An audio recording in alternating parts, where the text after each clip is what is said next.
Assalamualaikum warahmatullahi. Apa khabar anak-anak ustazah?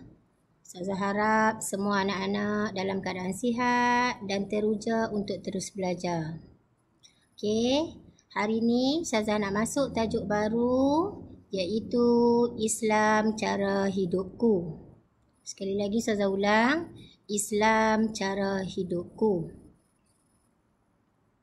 Okey, tajuk kita hari ini merupakan bahagian akidah.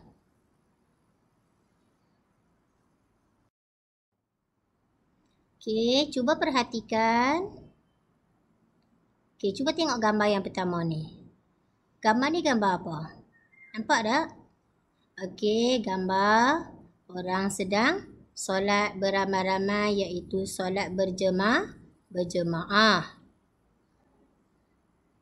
Okey, tengok yang kedua, gambar Kaabah. Nampak tak putih-putih kat tepi Kaabah tu? Okey, tu gambar orang yang sedang tawaf. Okey, saya kaitkan gambar ni dengan rukun Islam. Yang pertama tadi gambar solat, yang kedua gambar menunaikan haji, dan yang ketiga gambar membayar zakat. Okey, kita tengok dulu apakah pengertian rukun Islam. Rukun Islam ialah asas penting kepada agama kita. Bila sebut kata asas penting, bermakna setiap orang Islam mesti ada rukun Islam sebab dia asas penting kepada agama Islam. Okey, hukum beramal dengan rukun Islam. Okey, rukun Islam ni kita kena beramal. Bukan sekadar percaya je, kena beramal. Apa hukum beramal? Wajib. Hukum beramal dengan rukun Islam ni wajib. Okey, kita tengok rukun Islam. Rukun Islam ada berapa? Okey, kita tengok dulu. Okey, yang pertama mengucap 2 kalimah syahadah. Apa dia mengucap 2 kalimah syahadah? Asyhadu an la ilaha illallah wa asyhadu anna Muhammadar Rasulullah. Kamu ingat tak sebelum kita belajar, setiap kali saya masuk kelas, saya akan suruh baca ucapan syahadah. Yang itulah dikatakan mengucap 2 kalimah syahadah. Setiap kali nak masuk kelas, saya akan suruh ulang ucapan syahadah sekali dengan maksud dia. Asyhadu an la ilaha illallah wa asyhadu anna Muhammadar Rasulullah. Aku bersaksi bahawa tiada Tuhan yang disembah melainkan Allah, dan aku bersaksi bahawa Nabi Muhammad itu pesuruh Allah. Okey, kita kena rajin mengulangi ucapan syahadah. Sebab tu ustazah jadikan sebagai kebiasaan setiap kali kita nak mula kelas. Okey, kita tengok yang kedua. Mendirikan solat 5 waktu. Solat dalam sehari ada 5 waktu. Kalau pagi-pagi kita bangun sebelum kita pergi sekolah, yang tu nama dia solat subuh. Yang kedua, solat yang kedua iaitu solat zuhur. Dan yang ketiga iaitu solat asar. Solat zuhur bila kita balik rumah tu, yang tu nama dia solat zuhur.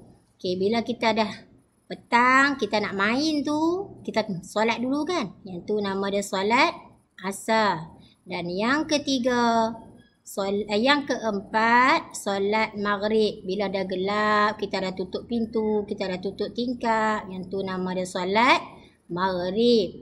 Dan yang kelima, iaitu solat isyak. Sebelum kita tidur tu, kita akan solat lebih kurang dalam pukul 9 macam tu, kita akan solat isyak.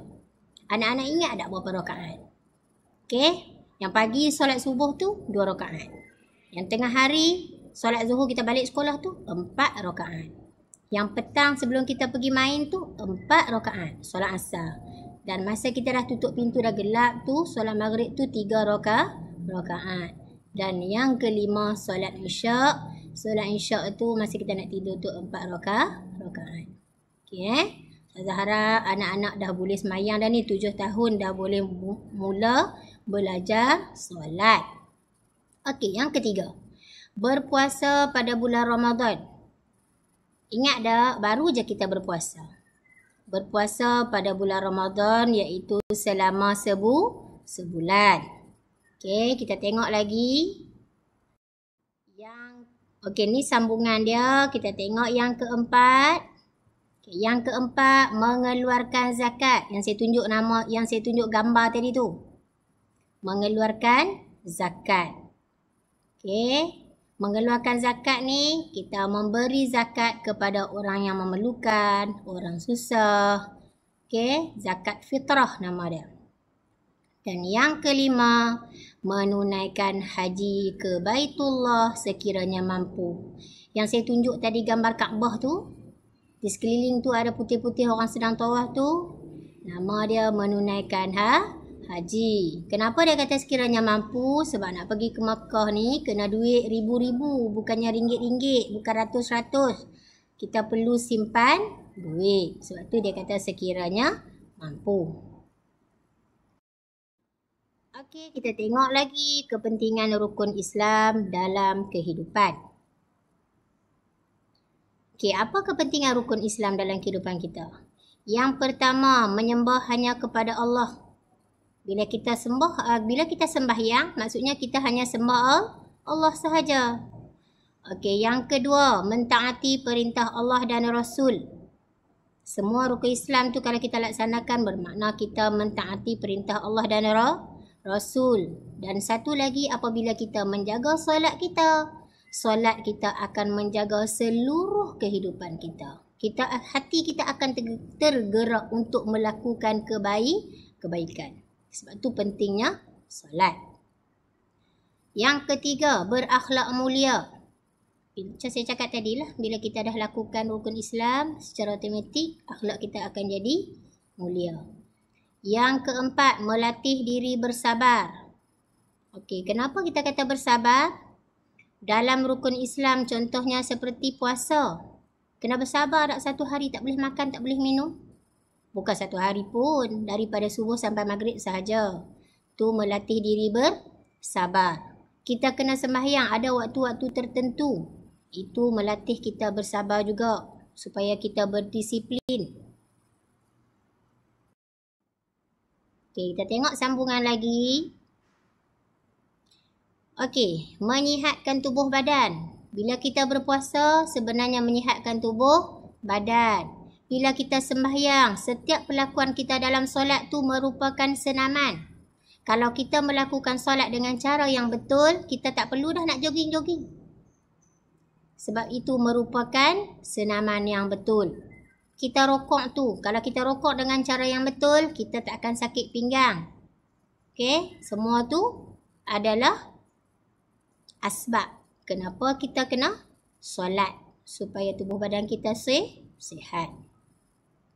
Okey, yang seterusnya, tanda bersyukur. Bila kita melakukan amalan kebaikan, bermakna kita bersyukur dengan apa yang Allah beri. Segala pemberian Allah kita bersyukur dan berterima kasih dengan melakukan kebaikan. Okey, seterusnya, memupuk sikap suka membantu. Kenapa? Sebab membayar zakat. Bila kita memberi kepada orang yang miskin, bermakna kita memupuk sikap suka membantu. Okey, seterusnya menghubungkan silaturahim. Kat mana tu menghubungkan silaturahim? Okey, silaturahim tu menghubungkan kita nampak pada solat berjemaah dan kita nampak pada menunaikan haji. Bila sampai saja di Mekah, yang berada di sekeliling Kaabah tu bukannya orang biasa sahaja, termasuk raja, termasuk sultan, termasuk Perdana Menteri. Semua yang berada di sekeliling Kaabah tu dengan pakaian yang sama. Dalam keadaan kita sedang berhadapan dengan Allah, memohon ampun. Dalam keadaan kita masing-masing membawa dosa untuk minta diampunkan. Okey, itu dinamakan menghubungkan silaturahim. Sama juga dengan memberi zakat. Kita telah menghubungkan silaturahim dengan orang yang kita memberi. Okey. Macam mana nak jadikan saya seorang Muslim yang taat? Okey, macam mana nak jadikan saya seorang Muslim yang taat? Okey, kita tengok kepada syahadah. Apa perlu kita buat dengan syahadah? Yang pertama, kita kena lancarkan syahadah. Kena selalu ulang, kena selalu perbaharui syahadah. Kalau boleh setiap pagi bangun, baca. Tapi sebenarnya kalau kita semayang, kita perbaharui banyak kali sebab kita baca dalam tahiyat. Ulang banyak kali. Asyhadu an la ilaha illallah wa asyhadu anna Muhammadar Rasulullah. Kita ulang dan ulang. Okey? Memahami dan mengamalkan. Macam mana maksud memahami? Kita kena fahamkan. Aku bersaksi bahawa tiada Tuhan yang disembah melainkan Allah. Maksudnya tiada Tuhan lain yang perlu kita sembah. Dan aku bersaksi bahawa Nabi Muhammad itu pesuruh Allah. Macam mana cara kita nak amalkan? Okey, kita amalkan, kita sembahyang, kita taat kepada Allah. Sebab kita dah yakin tidak ada ilah, tidak ada Tuhan selain Allah. Okey, kita tengok sambungan dia lagi. Solat. Belajar solat dengan sempurna. Macam mana kita nak jadi Muslim yang taat ni? Kena belajar solat dengan sempurna. Kalau kamu darjah 1, belajar perlahan-lahan. Belajar sedikit-sedikit. Tak apa, ambil yang wajib dulu. Pertama, belajar yang rukun yang 13 dulu. Setiap pelakuan bagi sempurna. Dah lama-lama belajar yang sunat. Lama-lama sempurnalah. Okey? Dan yang kedua, tidak meninggalkan solat. Cuba untuk tidak meninggalkan solat. Mungkin mula-mula kamu semayang asar je. Sebab apa semayang asar? Sebab semayang kat sekolah. Saya pergi kafar Ustazah. Saya semayang kat sekolah. Okey, tak apa. Lama-lama balik semayang maghrib. Lepas tu, bila sebelum pergi sekolah, biasakan semayang subuh. Lama-lama penuh lah, cukup 5 waktu. Okey, yang penting ada usaha. Okey, kita tengok sambungan lagi. Puasa. Macam mana nak jadi Muslim yang taat? Dengan berpuasa. Melatih diri bersabar. Bila puasa ni lapar, dahaga. So, kita latih diri kita bersabar. Jangan nak marah aja. Bila dah kita letih puasa ni kadang nak marah aja kan? Tak apa, sabar. Latih diri bersabar. Yang kedua, jaga pemakanan. Memang betul. Selalu kalau kita tak puasa, kita makan je. Tapi bila kita puasa, barulah sistem penghadaman kita rehat. Barulah waktu tu sistem penghadaman kita cantik, elok. Okey, bagi dia rehat. Dalam setahun tu sebulan je kita puasa. Lainlah kalau kata kamu puasa sunat, ambil Isnin Khamis ke, ambil hari putih ke. Okey. Okey, kita tengok sambungan dia lagi. Zakat. Okey. Macam mana kita nak jadi Muslim yang taat, orang Islam yang taat dengan berzakat? Okey, selalu bersedekah. Sedekah ni tak perlu banyak. Apa yang ada kat kita pun dah cukup. Contoh hari ni kita ada duit lebihan 20 sen je. Lepas tu kita lalu dekat sekolah tu ada tabung surau, masukkan 20 sen tu. Sebenarnya kita bersedekah di dunia adalah simpanan untuk hari akhirat. Itu sebenar simpanan yang betul. Okey? Yang kedua, memupuk sifat suka membantu. Kenapa memupuk sifat suka membantu? Sebab kita rasa kita cukup dan kita rasa nak bantu orang lain yang susah. Okey, kita tengok sambungan lagi. Haji. Macam mana kita sebagai seorang Muslim yang taat nak jadikan haji ni sebagai, maksudnya nak penuhi kehendak untuk pergi haji. Asalnya kalau darjah 1 ni nak pergi haji, susahlah kan nak dapat duit sebanyak itu. So kita menabung dari kecil. Okay, simpan duit sikit-sikit, niat dalam hati. Nanti nak pergi Mekah. Dia kena ada niat. Okey, yang kedua, belajar tentang haji. Okey, belajar sikit-sikit, lama-lama faham lah.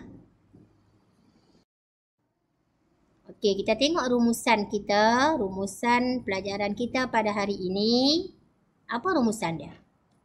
Kita wajib beriman dan beramal dengan rukun Islam bagi mencapai kejayaan di dunia dan akhirat.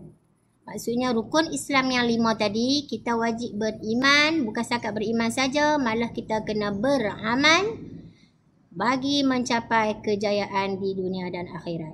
Kita tak mau kita berjaya di dunia saja, dapat nombor 1, tapi akhirat kita tak jaga, kita tak semayang, tak tutup aurat, tak boleh lah macam tu. Kita nak seiri. Di dunia pun kita berjaya, di akhirat pun kita berjaya. Terima kasih. Jumpa lagi. Bye.